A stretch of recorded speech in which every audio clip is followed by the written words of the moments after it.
Bonsoir à tous. Alors, je vous entends parler du PNR.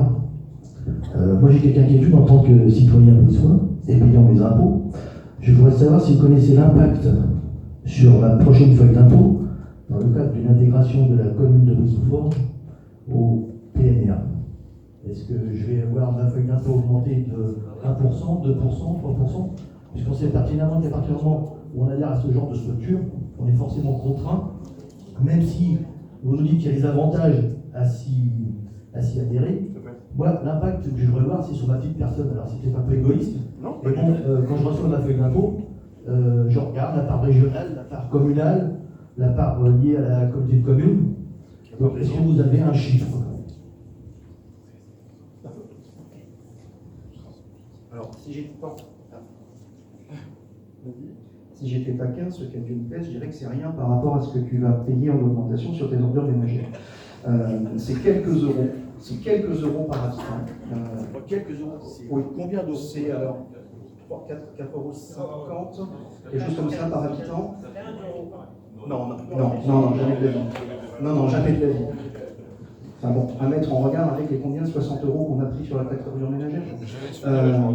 Et c'est rien par rapport à ce qu'on peut drainer en termes de subventions, en termes d'économie, de coûts d'études. Derrière, il y a un effet de levier qui est absolument colossal.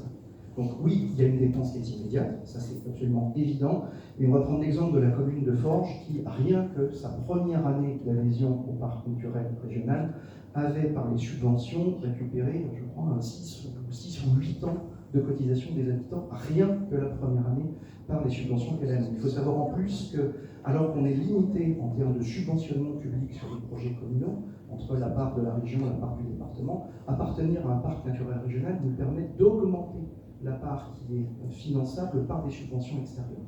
Donc, en résumé, oui, il y a un coût extrêmement modique et qui est encore plus modique au regard de ce que ça permet de dégager comme fonds, comme subvention et comme économie. Je vais prendre monsieur comme question.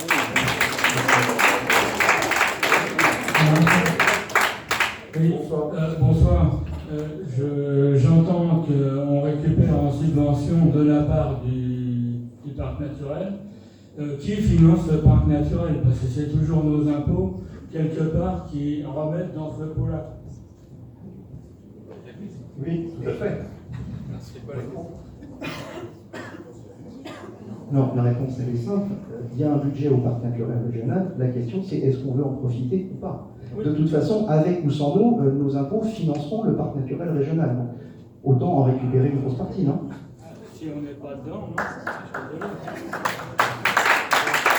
Moi, j'ai fait une réunion à la CCPN. Quand j'ai entendu tout ce qu'on pouvait gagner dans le PNR, je ne comprends pas pourquoi on n'y est pas toujours. Voilà, c'est surtout ça. Et pour avoir entendu, vous faites partie du PNR, on va vous aider. Quand on vous dit personnellement, ils vont faire des études chez vous, vous pouvez demander. Et vous pouvez avoir des aides pour ça. Pour tout ce qui est isolation, tout ce qui est thermique, ils le font. Pour l'instant, l'État nous en fournit des... Je sais bien, mais l'État, c'est pour tout le monde. On est tous là. On va prendre 2 dernières questions parce qu'après, ça va être trop tard.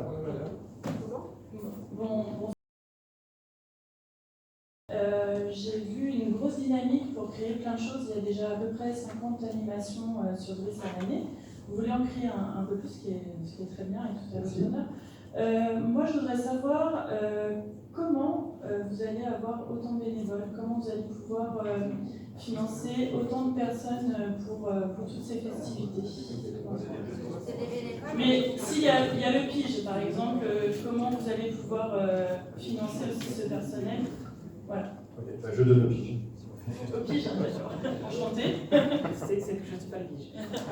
Alors, déjà, la première chose, on l'a dit et redit pas mal de fois, on va ouvrir le bénévolat, notamment en offrant la possibilité, que ce soit en mairie ou sur le site internet, de récolter les bénévoles. Aujourd'hui, je suis nouvel habitant à Brive, je veux faire du bénévolat.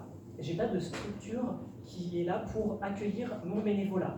Donc, ça va générer forcément des gens qui ont de l'envie, des gens qui ont cette fibre. Par ailleurs, je ne sais pas si vous nous connaissez, mais en tout cas, beaucoup de gens parmi nous font partie d'associations et qui sont déjà en contact régulier avec les bénévoles de Brice. En fait, on travaille... D'accord, c'est parfait. Et du coup, on pourra utiliser justement cette énergie que l'on a pour développer l'ensemble des festivités. C'est vrai qu'il y en a beaucoup, mais les Brissois le méritent. Et on pourra justement générer cette envie, parce qu'en fait, c'est un peu un effet aimant. Vous voyez un restaurant vide, un restaurant plein, vous allez aller dans le restaurant plein. Là, c'est un peu la même chose qui se passe pour le bénévolat. Quand vous voyez qu'il y a une vraie dynamique, merci, autour du bénévolat dans une commune, vous vous dites pourquoi pas moi, pourquoi je ne donnerais pas 1 heure ici, 1 heure là-bas. Je ne sais pas, parce que je fais partie d'une association, je croise souvent, je pense que le micro, j'en ai pas besoin. Non. Merci, voilà. Et nous, on a du mal à recruter le bénévolat. Donc, et pourtant, les parents devraient être impliqués puisque c'est le sport de leurs enfants. Enfin, voilà. Donc, je me demandais comment on pouvait impliquer un peu plus un bénévole, à part se faire connaître, comment vous comptez... On les a simplement impliqués. Donc, je parle en tant que président du taekwondo. Nous, c'est simple, on a beaucoup de bénévoles, on a des parents, on a des enfants, on leur demande et ils viennent avec bonheur. C'est-à-dire que même pour n'importe quelle manifestation, ils viennent. Là, on demande, quand on va faire une compétition, on leur demande de venir, ils viennent. On leur a donné simplement envie de venir. Ce que je vois que depuis que je suis à Brice, parce que j'ai fait partie de la caisse des écoles, donc il y en a qui savent ou pas, je suis parti de la caisse des écoles. Je ne dirai pas pourquoi, parce que je ne veux pas non plus quoi que ce soit, les gens qui sont ici le savent. Je suis allé dans une association, j'ai trouvé plein de gens bénévoles, on a pu construire des choses ensemble, on fait la fête du taekwondo, c'est 200 personnes. J'ai 25 personnes. Maintenant, j'ai d'autres personnes, de présidents d'assaut, que ce soit, ils ramènent aussi et ils génèrent autant de monde. Maintenant, je suis d'accord que faire venir des bénévoles, il faut leur donner envie. Voilà. Nous, pour l'instant, on n'a pas eu ce souci-là. Et dans tout le porte-à-porte ou les discussions qu'on a eues, on a eu beaucoup de gens qui veulent venir avec nous. Voilà. Maintenant, je sais que c'est quand même du temps, c'est compliqué, tout le monde ne peut pas. Maintenant, si on a une liste de 500 bénévoles, on n'a pas demandé aux 500 bénévoles de venir. Si on a besoin que de 10 bénévoles, on va changer. Par contre, ne pas prendre toujours les mêmes bénévoles. C'est ça que je veux dire. Il faut que ça tourne.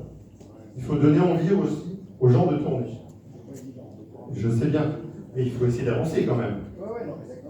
Soyez positifs quand même, regardez votre ratio à vous. Non mais, vous êtes positif avec la votation. On va vous expliquer d'autres choses. Mais c'est très bien. Donc voilà. Après, ça sera la dernière.